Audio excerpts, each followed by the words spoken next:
पति ब्रह्मचारी।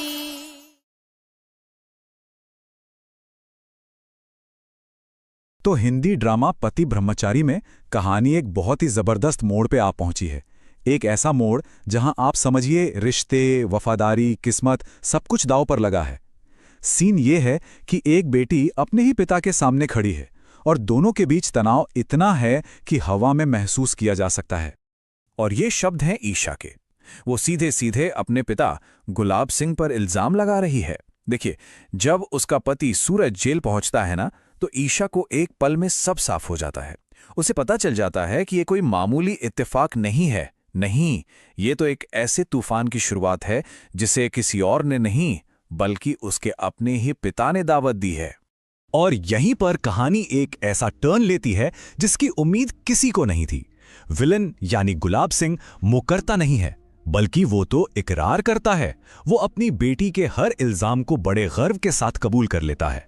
और फिर खुलती है एक ऐसी साजिश की परतें जो आज की नहीं बल्कि पूरे 20 साल पुरानी है। ये कहानी सिर्फ बदले की नहीं है दोस्तों, ये है ताकत के नशे की, दूसरों की किस्मत अपनी कलम से लिखने की जिद की कहानी। बस इस एक लाइन में गुलाब सिंह ने अपना पूरा का पूरा इरादा साफ कर दिया। उसका मकसद सिर्फ बदला लेना नहीं है, वो तो खुद भगवान बनना चाहता है, हर किसी की, हर एक की किस्मत का विधाता। तो ये जो 20 साल की साजिश है ना, इसे जरा समझिए। ये किसी शतरंज के खेल से कम नहीं थी। हर मोहरा, हर एक चाल, सब कुछ पहले से तय था। पहला कदम क्या था? आज से 20 साल पहले अपनी ही पत्नी कावेरी को कैद कर लिया। क्यों? सिर्फ इसलिए कि उन्होंने उसकी बात नहीं मानी। फिर सालों बाद उसने सूरज के किरदार को निशाना बनाया, उसे एक गुंडा साबित करने में लग गया ताकि उसके परिवार की इज्जत मिट्टी में मिल जाए। और फिर आती है सबसे क्रूर चाल। जिस दिन सूरज आईएएस बनने के अपने सपने के सबसे करीब था, ठीक उसी दिन उसके बैग में पिस्तौल रखवा दी, उसके सपनों को एक झटके में चकनाचूर कर दिया। और आखिरी कील ताबूत में कावेरी पर जो जानलेवा हमला हुआ, उसका इल्जाम भी सूरज के ही सिर मढ़ दिया। ये सिर्फ बदला नहीं था, समझिए, ये एक सोची समझी साइकोलॉजिकल स्ट्रैटेजी थी। हर कदम का एक ही मकसद था, इंसान की रूह को तोड़ देना। कावेरी को कैद करके उसने सबको ये मैसेज दिया कि मेरी दुनिया से कोई बचकर नहीं जा सकता।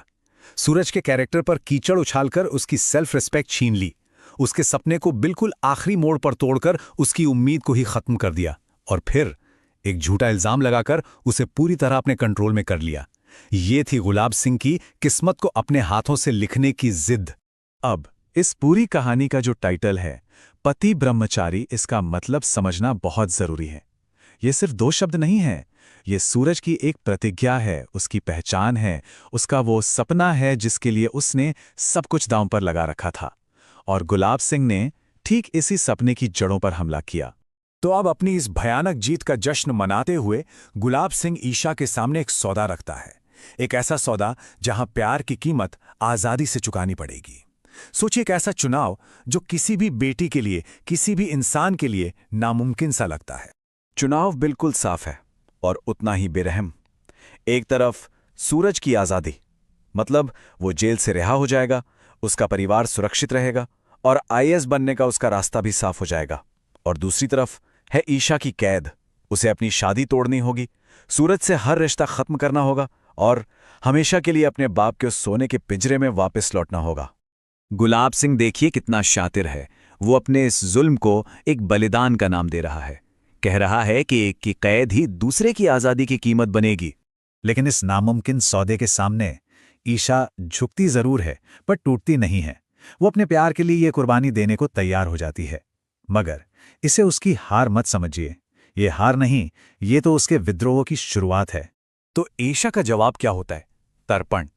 अब ये सिर्फ कोई पूजा पाठ या रस्म नहीं है, ये एक बहुत ही पावरफुल स्टेटमेंट है। ये एक बेटी का अपने पिता से हर रिश्ता तोड़ने का ऐलान है। वो उन्हें अपने लिए मृत घोषित कर रही है, हमेशा हमेशा के लिए ये बंधन खत्म कर रही है। और इन शब्दों के साथ ईशा अपनी पुरानी पहचान यानी गुलाब सिंह की बेटी होने की पहचान को मिटा देती है और एक नई पहचान को, सूरज की पत्नी होने के रिश्ते को सबसे ऊपर रखती है। लेकिन कैद कबूल करने का मतलब ये नहीं कि ईशा ने हार मान ली। नहीं, जाने से ठीक पहले वो अपने पिता के लिए एक ऐसी भविष्यवाणी करके जाती है जो उसकी जीत के सारे जश्न को फीका कर देगी।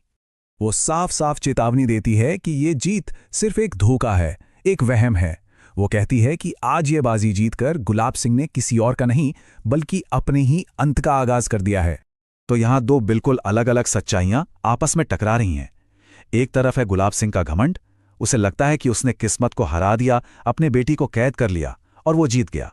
और दूसरी तरफ है ईशा का अटूट विश्वास, उसकी भविष्यवाणी कि सूरज का मतलब ही सूरज होता है, रोशनी होता है, और उसकी तपिश, उसकी आग एक दिन गुलाब सिंह के पाप के इस पूरे साम्राज्य को जलाकर राख कर देगी।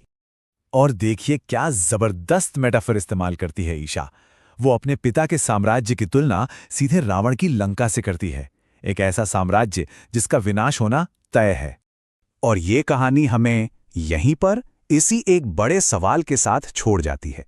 क्या सच में ताकत के दम पर किस्मत को हमेशा के लिए काबू में किया जा सकता है, या फिर ये जो गुलाब सिंह की सबसे बड़ी जीत लग रही है, असल में वो उसके अंत की सिर्फ एक शुरुआत है? सोचने वाली बात है।